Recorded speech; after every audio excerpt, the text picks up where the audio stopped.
Tonight, you drift through the quiet corridors of time, where ancient stones whisper secrets, and the stars above hint at mysteries our ancestors may have known all too well. You close your eyes, and the night begins not in your bedroom, but under a wide, star-filled sky, darker than ink and older than memory. The air is still, except for the faint hiss of sand shifting beneath your feet. In the distance, black silhouettes of stone rise like sentinels, massive and silent, as if waiting for you to notice them. You tilt your head back, and there it is, the sweep of the Milky Way, bright and unpolluted, stretching across the heavens. Feels less like a sky and more like a map. And maybe that's what it was long ago. The ancients did not look up at these stars the way we do, through apartment windows or from traffic jams on highways. No, you stand where they once stood, in a silence so deep you can almost hear your heartbeat bouncing off the stones. To them, the night sky was a clock, a calendar, a divine script. And in that silence, you wonder, did they see only constellations, or did they see pathways, highways across the dark, leading somewhere else, somewhere not of this earth? Before you get too comfortable, a small warning. You probably won't make it through this journey. Not because of danger, but because you'll drift off long before the end, lulled by the stillness of history's whispers. But don't worry, that's the point. If you haven't already, this is the moment to gently tap like, maybe even subscribe, so you don't miss the rest of our late-night wanderings. And while you're still awake, leave a comment. Tell me where in the world you are, and what time it is as you're listening. Are you in a quiet countryside at midnight, or a busy city trying to steal a little rest at dawn? It's always comforting to see this strange little community of time travelers gathering together. Now let's ease into tonight's journey. You walk forward, and the sand crunches softly beneath your steps. Before you looms the Great Pyramid of Giza. Its edges are worn, its stones chipped, but it still commands the desert like an immovable mountain of geometry. The desert wind carries a dry, almost metallic scent, as though the pyramid itself exhales. Standing at its base, you can't help but tilt your head back and feel small, no, insignificant, in the presence of such precision. And here's your historical fact for tonight. The Great Pyramid was aligned almost perfectly with the cardinal directions, north, south, east, west, with a precision we only matched in modern times using satellites. It's not just a tomb, not just a pile of rocks. It's a compass carved into the earth, as if whoever designed it wanted to point somewhere beyond. But you notice something strange. Along the horizon, the stars appear to trace lines that seem to mirror the pyramid's edges. You follow one line with your eyes, and it lands on the constellation Orion. In Egyptian myth, Orion was Osiris, the god of rebirth and the afterlife. And wouldn't you know it, the three smaller pyramids line up neatly with Orion's belt. Coincidence? Or something more deliberate? Historians still debate whether this was an intentional cosmic connection or just happy accident. But the precision of it makes your sleepy brain lean toward the uncanny. And here's your obscure tidbit. Ancient builders may have used bowls of water to achieve perfectly flat surfaces. Imagine that technology reduced to nothing more than a puddle, but accurate enough to balance stone blocks weighing tons. It's humbling and also slightly funny. All those alien conspiracy shows on TV, and maybe the secret was a bucket of water and a good eye. Yet, standing here, in this imagined desert night, you can't help but entertain the idea that maybe the ancients weren't just stacking stones. Maybe they were encoding messages into the ground and sky, creating something to last longer than their flesh, longer even than memory. Something that would speak to whoever arrived later. You, me, or maybe someone from elsewhere. The stars twinkle as if in on the joke. You shift your weight, look down at the sand, and realize how quiet it is here. No honking cars, no buzzing screens, only you and the hum of stone. If history had a lullaby, it might sound like this: long, drawn-out silence, with just enough mystery to keep you listening, even as your eyelids grow heavy. The night deepens, and with it, your steps carry you beyond the Great Pyramid. The desert cools. It's the kind of chill that sneaks up on you, whispering through your clothes, reminding you that time doesn't care if you're comfortable.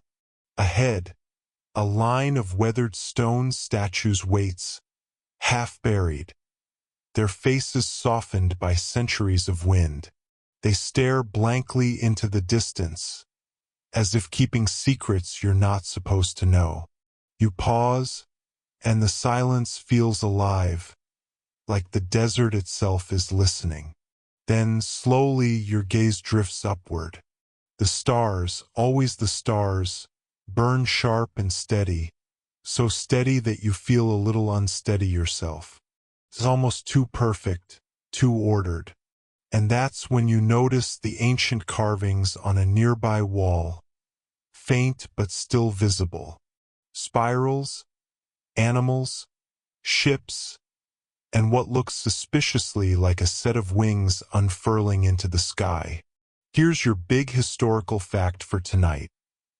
The oldest known star map is painted on the ceiling of the tomb of Senenmut, an Egyptian architect and advisor to Queen Hatshepsut, around 1470 BCE. Imagine that, lying in your stone coffin with a map of the heavens above you, as if the stars themselves were both destination and compass. Sleep under the stars? They took it literally. And here's a wonderfully weird tidbit. Some ancient cultures believed the Milky Way was actually a river of milk flowing from a divine cow. Yes, you heard that correctly. A cosmic dairy accident stretched across the sky. Imagine explaining that in science class today. The galaxy?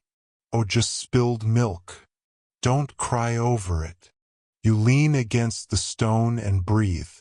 The carvings seem to shimmer in the starlight, or maybe it's just your tired eyes. But you can't shake the feeling that the ancients weren't just decorating their walls. They were diagramming something. Pathways, arrows, instructions even. Historians still debate whether these symbols were purely religious metaphors, or whether they served as literal guides to something else. Routes marked not across desert sands, but across celestial highways. Did they really believe they could reach those glittering worlds above? Or was it just poetry? No one knows for sure. But tonight, with your feet crunching in the sand and your breath misting in the cool air, you let the idea settle. Maybe it doesn't matter if it was real. What matters is that they believed it. You take another step and the air shifts. From the corner of your eye, you notice a cluster of nomads tending a fire. The orange glow flickers across their robes, painting their faces with warmth against the cold night. They laugh softly, share bread, and glance at the stars as though those shining points of light are old friends. They don't seem to question their place in the universe. They simply live in rhythm with it. And here's your second joke of the night. The bread they pass around looks about as stale as something you'd find at the back of your freezer. Yet they chew it with the calm satisfaction of people who know hunger better than flavor. Makes you grateful for modern snacks, even if yours sometimes come from a suspicious vending machine. The firelight fades behind you as you wander on, toward the Sphinx. Its silhouette rises slowly, a crouching lion with a human face, mysterious even in profile. You stop because of course you do. It's hard not to when something so massive and inscrutable just happens to be lounging in the sand. They say the Sphinx was once painted in vivid colors, reds, yellows, blues. You try to imagine it now, glowing like a painted guardian under torchlight. Hard to believe something so solemn could ever have looked so festive. Maybe history always fades into beige. You circle around, half expecting it to blink at you. Instead, it just stares past you, toward the rising stars. Some say the Sphinx was an astronomical marker, a cosmic watchtower aimed at the horizon. Others argue it was purely symbolic. Historians, as always, shrug and sip their coffee. But as you stand here, you can't help thinking. It looks less like a statue and more like a sentinel waiting for someone or something to return. The desert air hums around you. The silence thickens, and you feel your eyelids grow heavier. Not because the story is dull, but because the rhythm of it, sand, stone, stars, is almost hypnotic. Like a lullaby sung by time itself. You settle down onto the sand for just a moment. Your back against the stone, your head tilted toward the heavens. And there it is again, that sense of smallness. The kind of smallness that doesn't scare you, but comforts you. The world is vast, the universe even vaster. And yet here you are, part of it. Breathing, listening, wondering. The stars keep shining. The desert keeps whispering.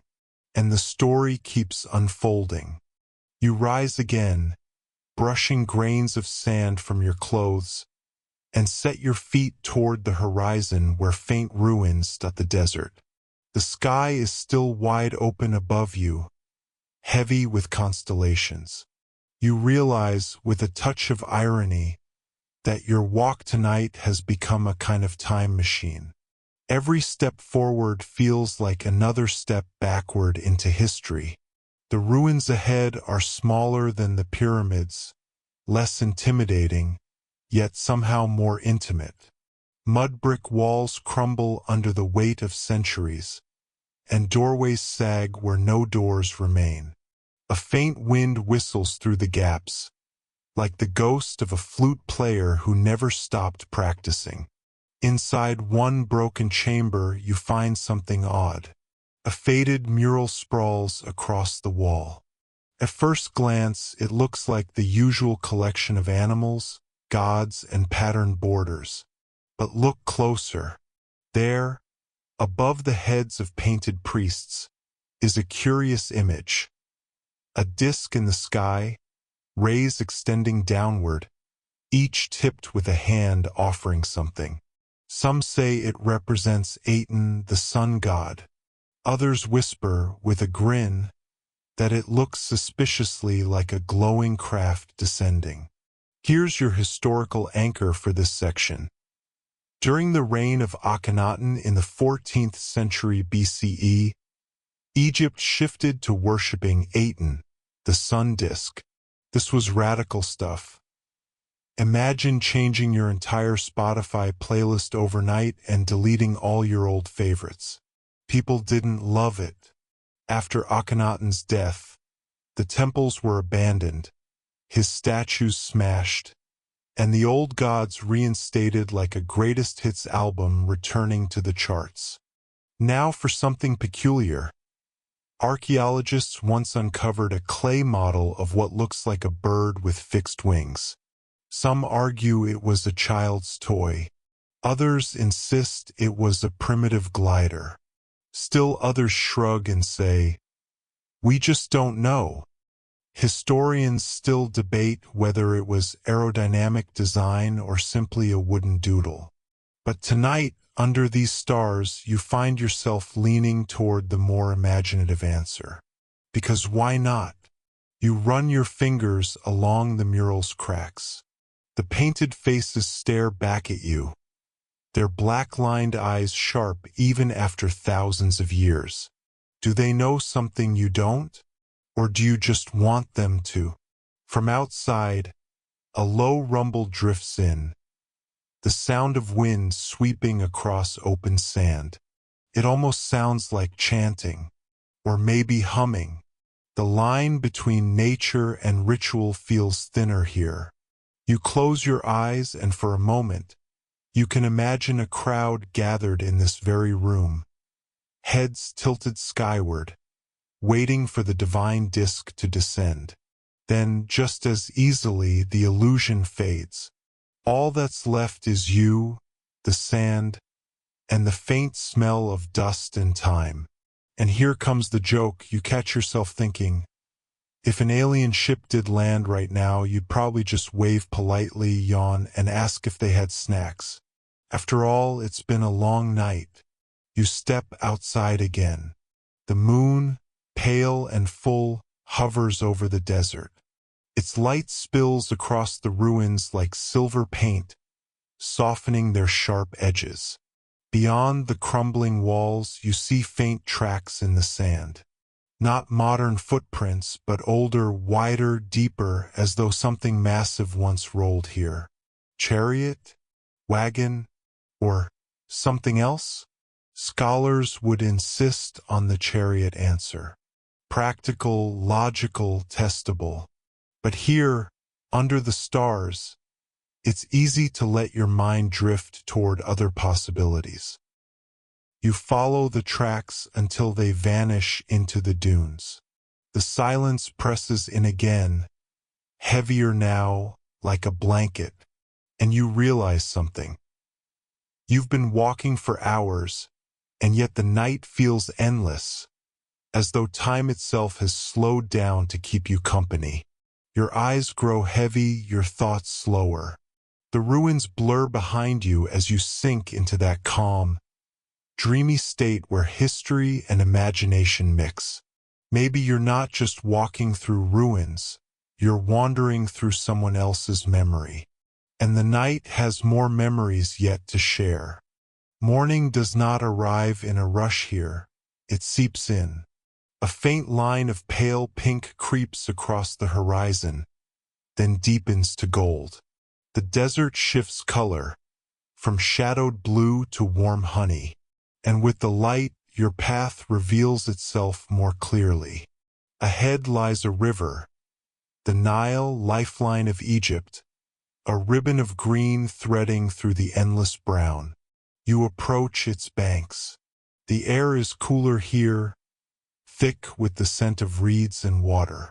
Birds stir, wings flashing like bits of silver.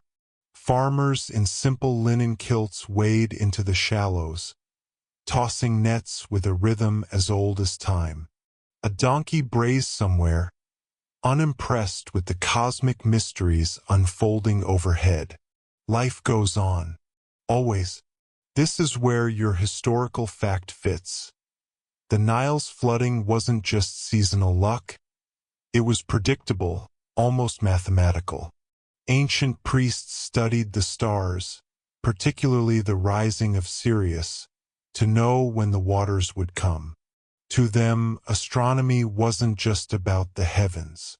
It was survival. If you wanted bread on the table, you needed to know your constellations. And here's a quirkier tidbit. The Egyptians had star clocks painted inside coffins. Yes, coffins. Imagine lying in eternal rest with a celestial schedule right above your face. It's the ancient equivalent of falling asleep under glow-in-the-dark star stickers, except far less cozy. You watch as farmers drag baskets of silt to the shore, muttering prayers to unseen gods. Their lives are tied to the rhythm of the stars more tightly than yours is to your phone battery.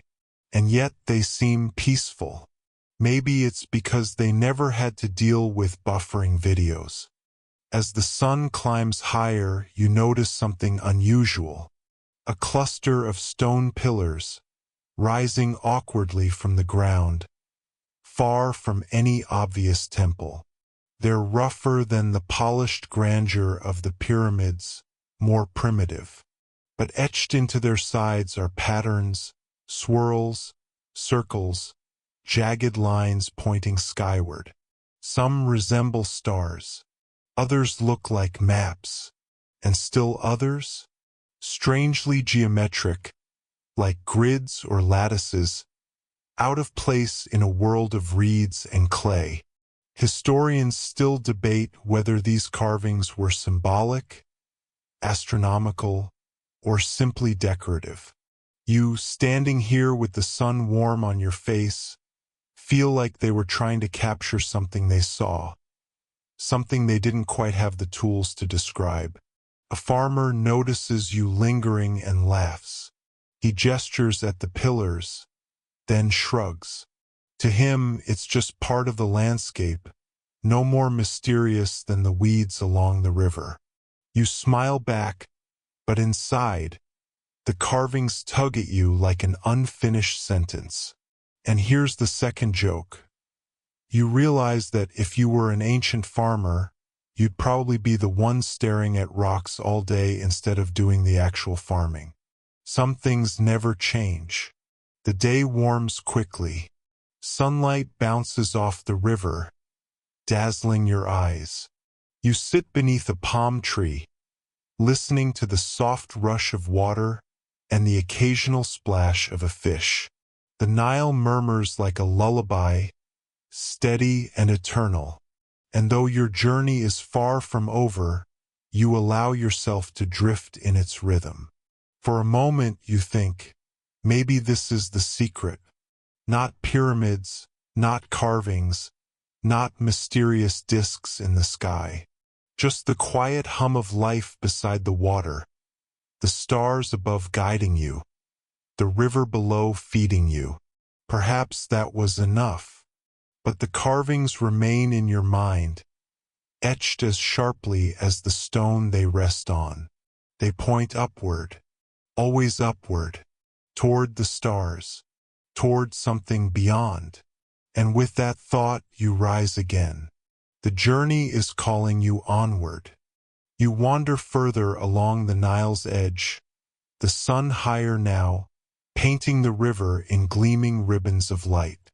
The water ripples as if carrying secrets beneath its surface, and you can almost imagine fish whispering to one another about the humans on the shore, complaining, perhaps, about the nets and baskets. You walk past a small village. Mud brick homes cluster together, their walls warm with sunlight, their doorways hung with woven mats. Smoke drifts lazily from clay ovens, and the smell of bread mingles with the earthy scent of river reeds. Children chase one another, their laughter sharp and bright like tiny bells. A dog lies sprawled in the dust, twitching in its sleep. Life here is both ordinary and timeless, caught between the soil and the sky. Yet even in these humble scenes, the heavens slip quietly into daily life. On one wall, you notice a painted calendar, a crude diagram marking the rise of Sirius, the star that signals the Nile's flood. Farmers glance at the stars not for romance, but for bread. In this world, astronomy is agriculture. Without the cosmos, the cupboards are bare. Here is your firm historical fact. The Egyptian civil calendar of 365 days was based on the heliacal rising of Sirius. It kept them aligned with the rhythms of the river, the soil, and the seasons.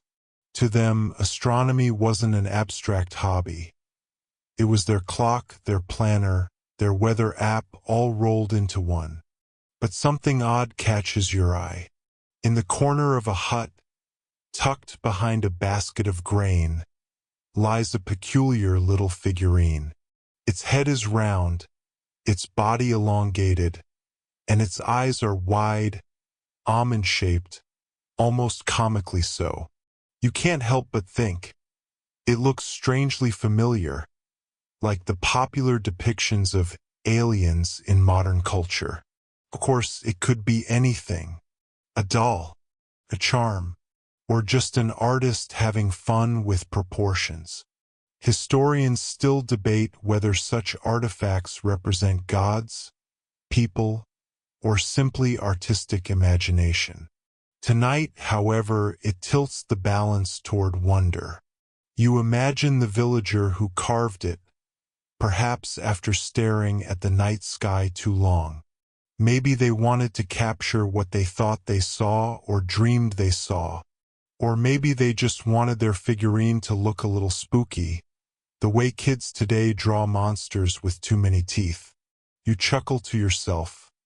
Some things never change. People have always doodled in ways that freak out their neighbors. The villagers don't seem to notice you lingering. They go about their routines, grinding grain, patching nets, gossiping in low tones. Life flows around you like the river, simple and eternal. Yet the figurine lingers in your mind, a small reminder that even ordinary people, thousands of years ago, sometimes looked up at the sky and wondered. The heat grows stronger. The air wavers above the sand, blurring the distance. You find shade beneath a palm tree, resting on the cool earth. The hum of insects fills the air, steady and hypnotic. Time itself seems to soften, melting into the warmth of the afternoon. And here comes your little joke. You realize that if you lived here, you'd be absolutely terrible at farming. You'd be the one person who never remembers when Sirius rises, who forgets which basket holds the grain, and who probably burns the bread every single time. Still, the villagers would tolerate you. Maybe. After all, they've got bigger things to worry about, like whether the river floods just right, or whether the gods smile upon their harvest. You close your eyes for a moment. The earth smells rich and alive. The air is heavy but gentle. And above you, invisible in the daylight, the stars still linger, waiting, watching, guiding. When you stand again, the village falls away behind you, its sounds fading into the hum of cicadas and the low rush of the river. Ahead, the horizon shimmers with something new. A great temple, its columns reaching skyward, carved with stories in stone. Another chapter waiting. The temple looms as you approach, its stone rising from the sand like a frozen wave of human ambition. Massive columns line the entrance, etched with hieroglyphs that climb like vines. Time has gnawed at the carvings, but their outlines remain sharp enough to tell a story if you pause long enough to listen. Inside, the air is cooler, shaded from the blazing sun. Your footsteps echo softly on stone floors, as though you're not the first wanderer here, nor the last. Torches would once have flickered along these walls, casting shadows that danced over gods, pharaohs, and celestial symbols. Now only shafts of sunlight sneak in, striping the interior with pale gold. Here's your major historical fact. Egyptian temples weren't just religious spaces. They were cosmic blueprints. Every angle, every alignment carried meaning. Some were built to mirror the movements of stars, so that at certain times of year, the sun or Sirius would shine directly into the inner sanctum. It wasn't just architecture. It was choreography, stone moving in harmony with the heavens. And here's your delightfully odd tidbit. In some temple ceilings, constellations were painted in brilliant detail, with gods sailing boats across the sky as if the heavens were a river. Imagine lying in bed under such a ceiling, like a galactic bedtime story drawn just for you. You tilt your head back now, imagining what once was here. Perhaps an elaborate star map stretched above, priests whispering incantations while pointing at constellations. The temple, then, was more than walls and pillars. It was a lens, focusing human eyes and hopes toward the stars. And yet, not everything is so neatly explained. Some carvings, like those at Dendra, depict odd shapes, bulbous forms with serpents coiled inside, looking suspiciously like light bulbs. Historians still debate whether they were symbolic or practical depictions of something else. Some argue they represent creation myths. Others, with a sly smile, point out the uncanny resemblance to modern devices. The mystery remains, suspended like dust in sunlight. You let your fingertips brush over one of the carvings. The stone is warm, holding the day's heat. The figures etched here stand in profile, their hands raised, their eyes forever fixed on something beyond themselves. You wonder if they knew what they were pointing toward, or if they were just guessing like you. The temple is silent now. Only the faint sound of doves cooing from high ledges breaks the stillness. You pause, letting the sound settle into your ears like a lullaby. And here's your gentle joke. If the gods did descend into this temple, you're fairly certain they'd be disappointed to find you, slouching in the corner, yawning, and wondering if you remembered to drink enough water today. You move deeper into the temple, into its inner chamber. The air grows heavy here, thick with the sense of centuries pressing close. Sunlight touches the far wall at just the right angle, illuminating a small niche where a statue once stood. The light feels intentional, choreographed, like a spotlight on a stage. You realize you're standing in the center of an ancient cosmic performance. You sit on the cool stone floor, letting the silence wrap around you. Dust motes float lazily in the golden light. The weight of time presses gently on your shoulders, not crushing, but grounding. You are small here, and yet, in some way, you are part of the same story the temple was built to tell. When you finally rise, the outer light beckons. You step back into the sun, the temple's shadow stretching behind you like a reminder. Ahead lies more desert, more sky, more secrets tucked between sand and stars. The journey continues, slowly, softly, endlessly. You step away from the temple's cool embrace, back into the brightness of the afternoon. The desert seems endless, its dunes curling and folding like waves on a golden sea. Your sandals crunch against the sand, and every footstep feels small against the vastness. The horizon wavers in the heat, but you don't hurry. This is not a journey for speed. It's a slow wandering, a letting go of time. A caravan approaches in the distance. Tall camels sway like ships, their riders wrapped in linen, their eyes shaded against the glare. The jingling of bells drifts on the dry air, a sleepy rhythm that sounds almost like a lullaby. As the caravan draws closer, you catch the smell of spices, cinnamon, cardamom, perhaps dried frankincense, perfuming the hot wind. The travelers nod politely as they pass, their camels' long lashes fluttering lazily, as if the animals themselves are half asleep. Their baskets and sacks are heavy with goods. Papyrus rolls, jars of oil, precious stones, and hidden perhaps among them, stories carried across the desert. Here's your steady historical fact. The trade routes of Egypt weren't just about goods. They were veins of culture, pumping languages, ideas, and myths back and forth. Astronomical knowledge traveled this way too, star charts from Mesopotamia, stories of constellations from nomads, even whispers of strange omens seen in the skies. What you know as ancient Egyptian star lore was, in truth, a conversation across empires. You watch as a boy from the caravan plays with a string of beads, arranging them in curious patterns.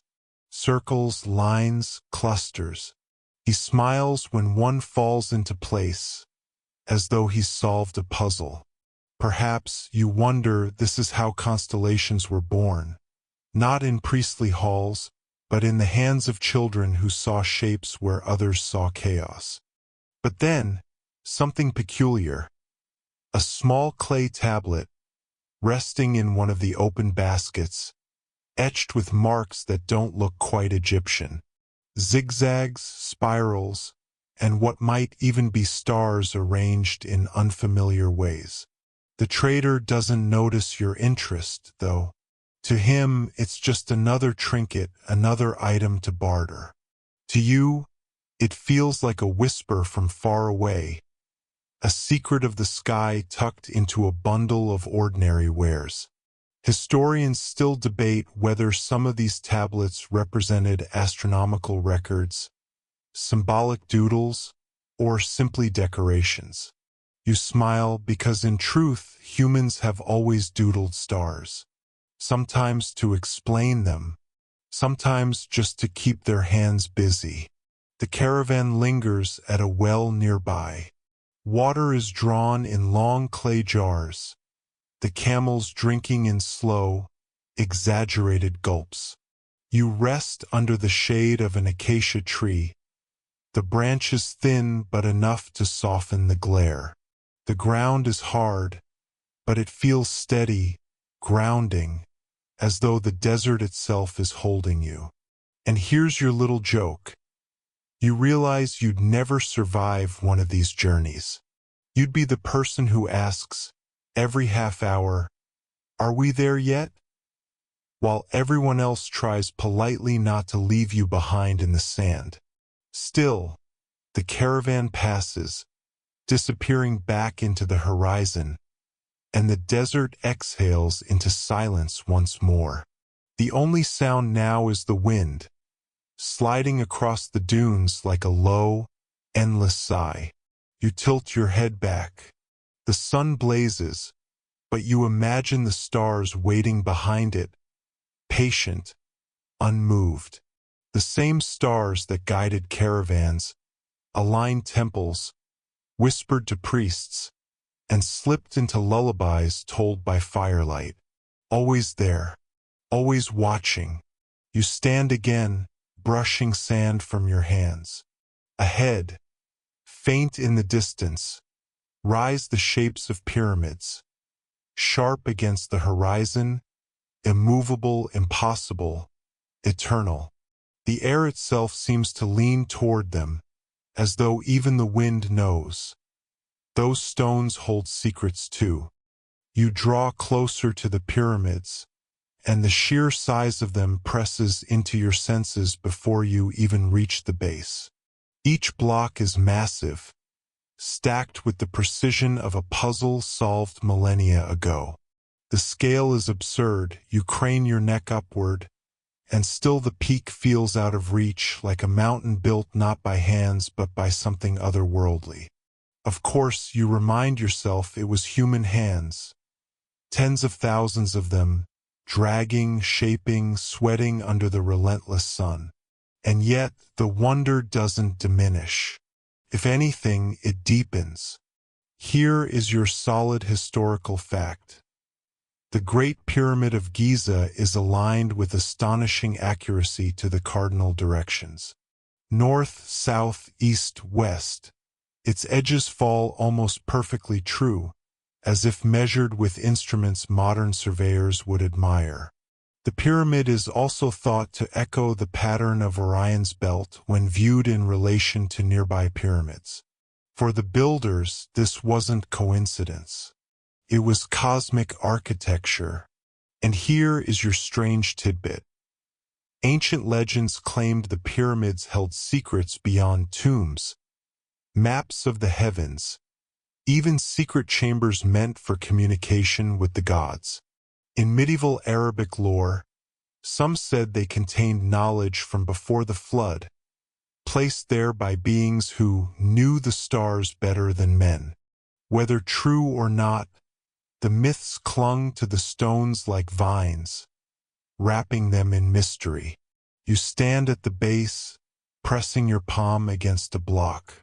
The stone is warm, rough, and unyielding.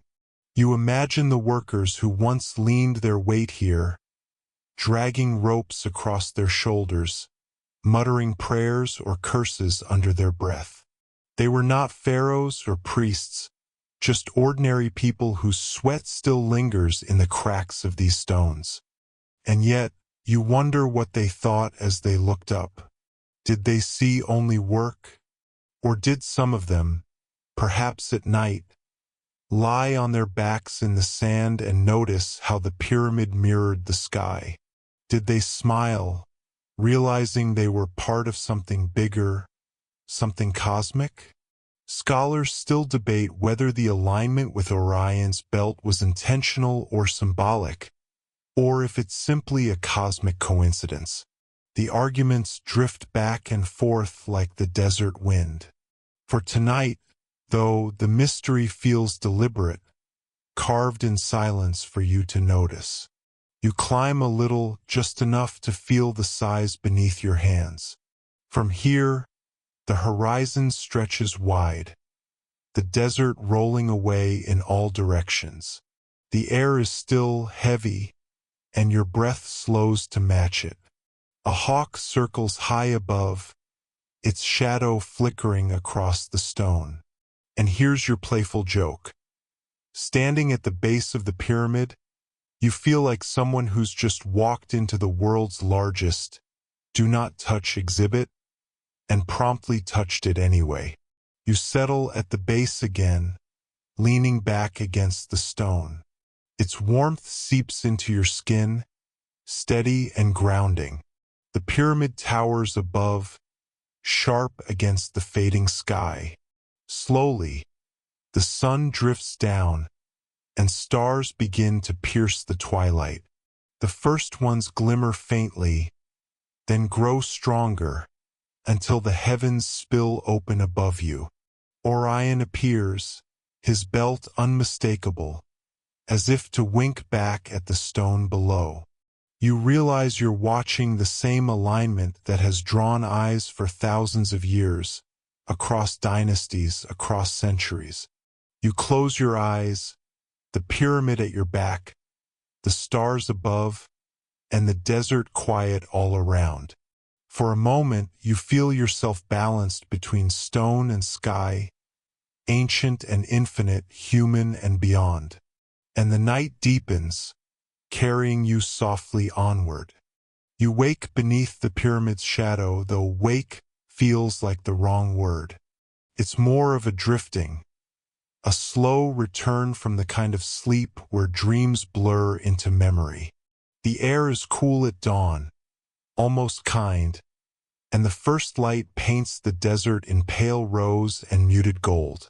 You stand, stretching, and the silence is immense, broken only by the cry of a bird echoing across stone.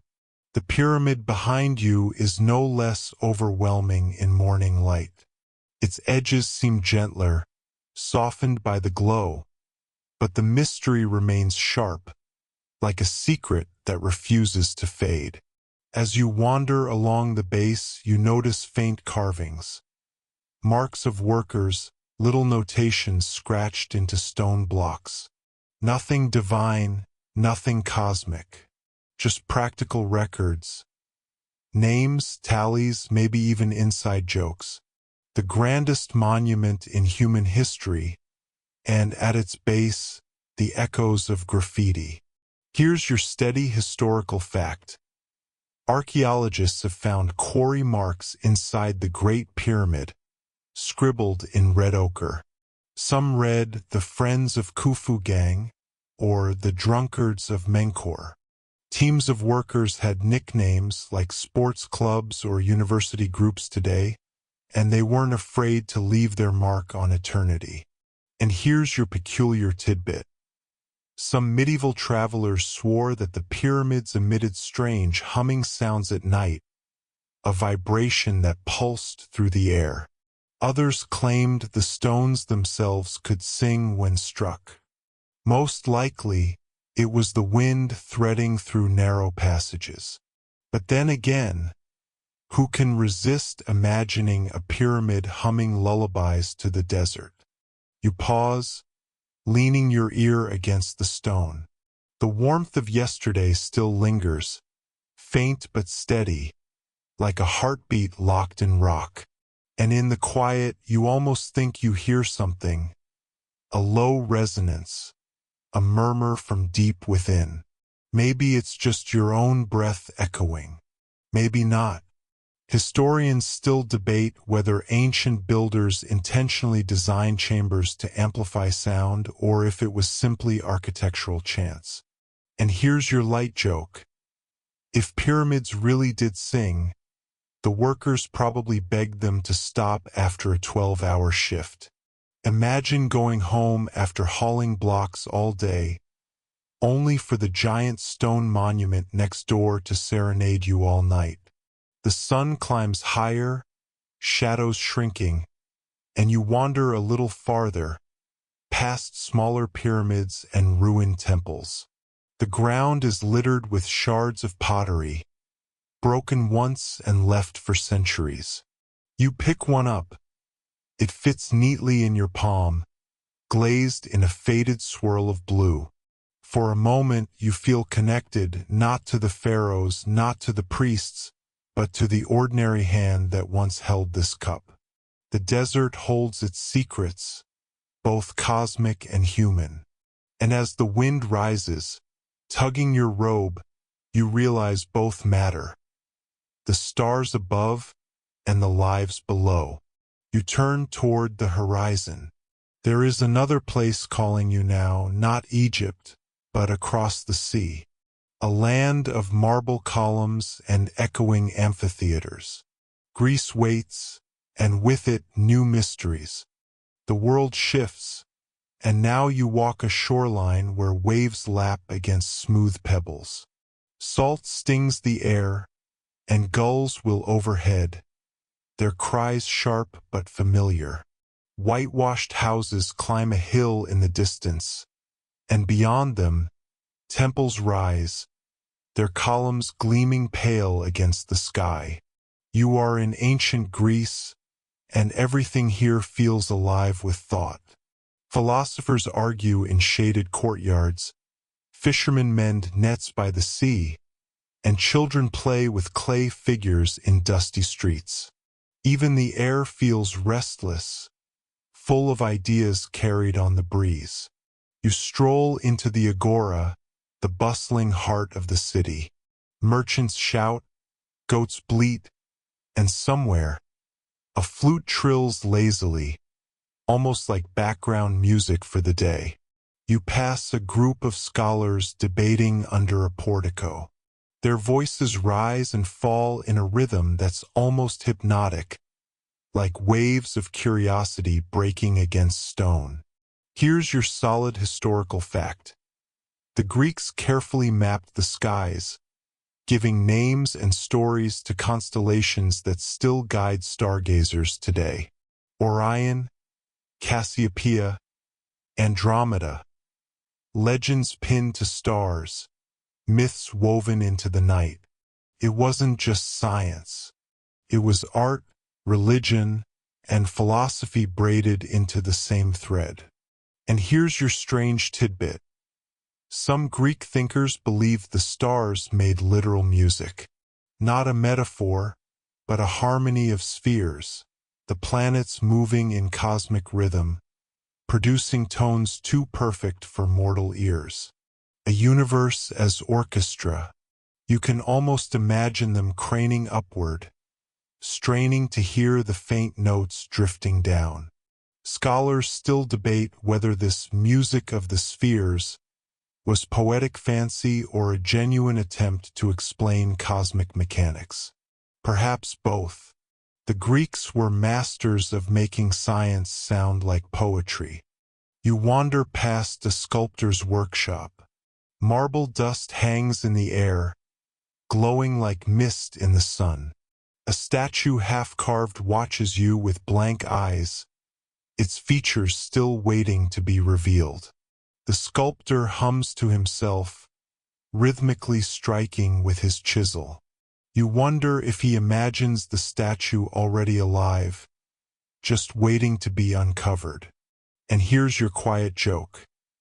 You think about the sculptor's dusty apron and realize that if you worked here, you'd sneeze every 10 seconds, ruining both your career and any chance of being taken seriously as an ancient artist.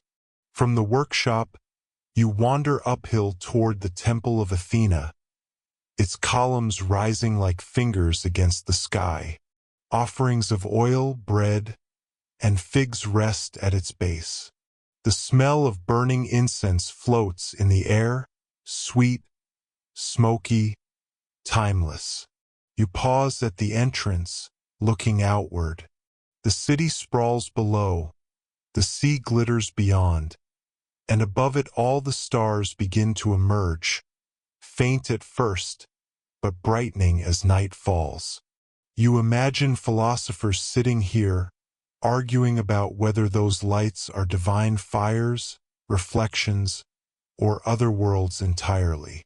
Some even guessed the stars were suns, each with their own unseen earths. And you just let them glow, quiet and steady, reminding you that the universe doesn't need you to explain it. It only asks that you look up. You linger on the temple steps as torches flicker in the streets below, the city slowly curling into night. Greece hums with life, but for you it hums with sleepiness too. The stars will on, and your journey drifts with them. The world tilts, and you are on a ship now. Not a sleek modern vessel with humming engines and smooth decks, but a wooden trireme creaking in the swell. The sea is endless blue, the kind that blends sky and water into one. Oars dip in and out of the water with a steady rhythm, like the heartbeat of the ship itself. Sailors chant low to keep time, voices weaving with the hiss of foam along the hull. The air tastes of salt, and the ropes smell of hemp and sun. A gull follows overhead, waiting for scraps, a white flicker against the deep. You lean against the rail, half dozing as the horizon rolls in slow arcs.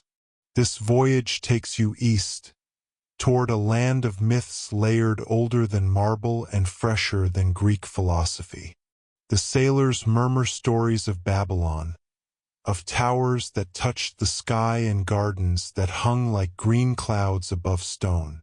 You almost doubt the place exists, but in history, doubt often walks hand in hand with wonder. Here's your solid historical fact. The Babylonians were master astronomers. They recorded lunar eclipses with precision, tracked planetary motion, and could even predict celestial events centuries in advance. Their clay tablets, covered in wedge-shaped cuneiform, are some of the earliest scientific records humanity owns. And here's your strange tidbit. In Babylonian sky charts, the planet Venus was sometimes treated almost like a goddess with moods. If it appeared at dawn, she might bring war. If it rose in twilight, she might bring fertility. A planet that behaved like a person, moody and unpredictable, ruling lives below. Historians still debate whether Babylonian astronomy was purely practical, predicting floods, harvests, omens, or if it was more mystical, a bridge between heaven and earth. The line between science and magic was blurry then, as it often is now, though we just dress it in fancier terms. The sailor's chant fades, and for a moment you feel suspended between worlds. The stars bright above, the sea dark below. You realize why ancient people looked upward so often. The sky was steady when the earth was not. And here's your light joke. You glance at the oarsmen and think that if you had to row all day, you'd probably pray to the stars for a cosmic treadmill to just carry you forward instead. Sadly, the universe did not provide such gym equipment. The horizon begins to sharpen. Lights twinkle ahead, soft golden dots along the riverbanks. The ship tilts into the great Euphrates, and Babylon rises, a shimmering dream of brick and torchlight. Towers pierce the dusk, and hanging greenery cascades down walls in impossible curtains. Whether the gardens are fact or fable, in this moment you don't care. They breathe before you, alive and fragrant. You disembark as night settles, the air warm and perfumed with spice. A ziggurat looms above, each tier stacked toward the sky like a stairway for gods. You feel very small and yet curiously at home. You wander the streets of Babylon, lanterns glowing in niches, merchants closing stalls, the hum of life not fading but softening, like a city preparing to dream. The walls are glazed in blue brick, lions and dragons striding across them in golden relief. Their eyes seem to follow you as you pass. The alleys are alive with sound. A woman grinding grain, a child laughing in the dark, the strum of a lyre somewhere above. Every corner has its own rhythm, but together they weave into something soothing, like the city itself is humming you to sleep. Here's your steady fact. Babylon's ziggurats weren't just temples. They may have served as observatories too. Priests climbed them to watch the heavens, noting the dance of planets across ink-black skies. From such towers, time itself was measured, calendars built, rituals fixed, the cosmos tied to daily bread. And here's your peculiar tidbit. Babylonian scholars sometimes wrote about stars that appeared, then vanished, sudden new lights in the sky. Today we'd call them supernovae. Imagine standing in the night, and a star brighter than all others flares into being, unannounced, unexplainable. You'd think the universe was speaking directly to you. Historians still debate whether these records are literal observations of cosmic events or symbolic language, prophecies couched as astronomy. After all, what is the difference between a sign in the sky and a story about gods, if both change the way you live? You climb a narrow stair along the ziggurat, each step warm from the day's sun. At the top, the world opens wide. Below, the city sprawls like a mosaic of torchlight, and beyond it, the dark ribbon of the river winding into infinity. Above, the stars scatter bright, so many it feels like they might spill and rain down. You lean on the stone rail, and for a heartbeat you understand what the priests felt. The heavens are not just up there. They are pressing down, close, whispering, touching the edge of thought. And here's your gentle joke.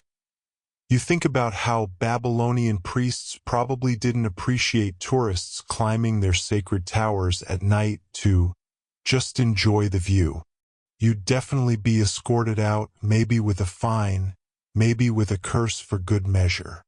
The night thickens, and the stars seem to pulse brighter. A breeze lifts your hair, scented with baked clay and river reeds. You close your eyes, and the city hums below, timeless and eternal. Babylon drifts into dream, and you drift with it. The morning sun filters through a haze of dust and warmth. You wake not to birdsong or temple chants, but to the clang of iron on iron. Somewhere nearby, a smith hammers out the pulse of the city. You are in Rome now, not the quiet cradle of myths but the restless empire, swelling with marble and muscle, every street alive with noise. The streets are paved in stone, uneven beneath your sandals, and crowded with carts. Vendors shout, dogs bark, children dart between legs. A man carrying amphory nearly collides with you, mutters something sharp in Latin, and stumbles on. Welcome to the center of the world, where even standing still feels like you're in someone's way. Here's your steady historical fact. Roman aqueducts were marvels of engineering, carrying water across valleys and hills for miles with only the gentlest slope. Without them, this sprawling beast of a city would never have quenched its thirst. Water was Rome's secret engine, flowing invisibly beneath the grandeur. And here's your odd tidbit. Romans cleaned their clothes not with soap, but with urine. Public urinals were taxed because the ammonia in collected urine was so useful to launderers. So yes, somewhere nearby, someone's toga is soaking in a vat of what you desperately hope is not lemonade. Historians still debate whether Rome was truly as cosmopolitan and tolerant as it liked to boast. The mosaics, the art, the writings tell one story of diversity, but the laws, punishments, and exclusions tell another. Empires always look cleaner in the marble version than they did in the mud. You wander into the Forum, that great plaza of columns and arches where senators once postured and plebeians pressed for bread. The air still smells faintly of incense and sweat. A statue looms above, eyes blank, gaze eternal, and you wonder if the man it depicts ever imagined he'd be staring at the future forever, pigeons included. You drift with the crowd and catch a performance. A street storyteller reciting myths of Aeneas and Troy, his gestures exaggerated, his cloak sweeping the dust. Children giggle, elders nod, and you realize that even here, in this polished hub of empire, history was something people consumed for entertainment. Not so different from you listening now. Here's your quiet joke. You think about how Roman politics were essentially one long, messy reality show, just without the cameras. Senators schemed, emperors boasted, crowds rioted. If Twitter had existed, Rome would have collapsed twice as fast. As night approaches, torches flare. The city glows, alive even in darkness, voices carrying in courtyards, music echoing through stone. You walk slowly, letting the hum of Rome wrap around you like a noisy lullaby. The next day, the empire reveals its other face. You are led to the Colosseum, that vast oval of arches and shadows. From the outside, it looms like a mountain carved by human hands. Inside, it breathes like a beast, seats rising tier upon tier, stone worn by centuries of feet and cheers. You pause at the entrance. The air smells of dust, iron, and faintly of animals. The wild ones once caged beneath, lions pacing, elephants restless. The arena floor glitters with sand, pale as bone, softening the footsteps of gladiators. Here's your grounded fact. The Colosseum could seat over 50,000 people, and events sometimes lasted all day. It wasn't just about blood sport. There were plays, reenactments of naval battles, even staged hunts. A kind of ancient theme park, only with more armor and fewer safety rails. And here's your curious tidbit. Some gladiators had fan clubs. Women swooned over fighters, bought little souvenirs with their names, even scratched graffiti like, "Celitus makes the girls sigh," into walls. Imagine risking your life daily and still being remembered mainly as someone's crush. Historians still debate how willingly gladiators fought. Some were enslaved, some volunteered, some were somewhere in between. The arena was a stage where freedom and captivity blurred, and the line between spectacle and cruelty was as thin as the sand beneath their feet. You sit on a stone step and imagine the roar of the crowd, the heat of the midday sun pressing down, the glitter of shields, the clash of swords.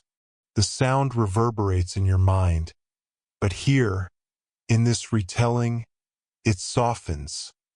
Less frenzy, more echo, like hearing the past through thick velvet curtains. You think of the empire's contradictions. Aqueducts that gave water, spectacles that took blood, philosophy that sought truth, politics that bent it, grandeur built on backs that history rarely names. Rome was never just one thing. It was a mosaic, sharp and beautiful, but with edges that could cut. Here's your light joke. As you lean back against the stone, you think about how hard those seats must have been for an all-day event. No cushions, no cup holders. Truly, the people of Rome were made of sterner stuff. The sun lowers, throwing long shadows through the arches. You leave the Colosseum quietly, slipping into the evening streets. Rome glimmers with oil lamps, streets twisting like veins, the Tiber flowing black under the stars. You feel the weight of centuries pressing soft against your shoulders, not heavy, but steady, like a cloak of memory. And so you drift onward, leaving the hum of Rome behind, carrying its contradictions in your pocket, as the story pulls you gently to yet another shore. You have wandered from deserts to mountains, from temples to colosseums, and now the road quiets. The story folds inward. You find yourself standing at the edge of a vast, dark plain. Overhead, the stars stretch like an embroidered cloth, too many to count, their light spilling down like whispers. You think of the ancient ones who looked up at the same sky. Egyptians carving constellations into stone, Mayans aligning temples to solstices, Persians charting the heavens with ink and parchment. For them, the stars were not just points of light. They were calendars, gods, maps, promises. Here's your final steady fact. Many ancient civilizations independently tracked the movement of Venus, the morning star, across centuries. To them, it was more than a bright spark. It was a messenger, a sign of cycles repeating, a silent reminder that time bends but does not break. And here's your last odd tidbit. In some Mesopotamian traditions, eclipses were considered dangerous omens, so kings would appoint a substitute king to take the throne temporarily during the event, just in case. The unlucky stand-in would sometimes not survive the aftermath. Imagine being told you've been promoted, but only for the worst week of your life. Historians still debate whether ancient civilizations truly believed in alien visitors or whether such stories are just later interpretations layered on their myths. Were the winged gods painted on temple walls meant as divine beings from beyond, or simply symbolic art lost in translation? The truth remains stubbornly out of reach, flickering like starlight behind cloud. You sit on a quiet stone, listening to the hush of wind across the plain. It smells faintly of dust and herbs, and somewhere, an owl calls. The weight of history presses down, but softly, as if even the past knows you are tired now. Here's your closing joke. If aliens really did visit, they probably took one look at the laundry situation, the porridge bowls, and the Roman politics, and decided Earth was a fixer-upper best avoided. The night deepens. You feel yourself swaying gently, like a boat anchored on calm waters. The stars will above, ancient, patient, indifferent. And slowly you let go of the long march of empires, the strange inventions, the whispered theories. The world shrinks to the rhythm of your breath, steady and slow. And now we leave the story behind. You've walked through temples and palaces, stood in dust and marble, listened to the voices of people long gone. You've carried their burdens lightly, just for tonight, as though they were feathers instead of stones. The night around you softens. The sound of distant footsteps fades. Lamps gutter out one by one, until the darkness is warm and complete. The air cools, gentle against your skin, as though the whole sky is exhaling. You lie down beneath the stars, the ground firm but steady beneath you. The stories swirl in your mind, not sharp anymore, but blurred at the edges, like chalk smudged by rain. Names, dates, mysteries, they loosen their grip, become background murmurs. What remains is only the feeling of being part of something immense and ancient, a thread in the tapestry. Your breathing slows. Each inhale feels long and full, each exhale a gentle release. The weight of the day, both theirs and yours, slips away, dissolving into the quiet. The stars above shimmer, steady, constant. They watched the ancients, and now they watch you, and they will keep shining long after this night has folded closed. Let your eyes grow heavy. Let your thoughts drift like leaves on water. You are safe, you are still, you are held. And as you slip further into rest, imagine that the story doesn't end here. Imagine that it stretches on, softer and softer, like a road that winds forever through the quiet hills of time, leading you not to answers but to peace. Good night, traveler. May your dreams be kind, and your sleep be deep.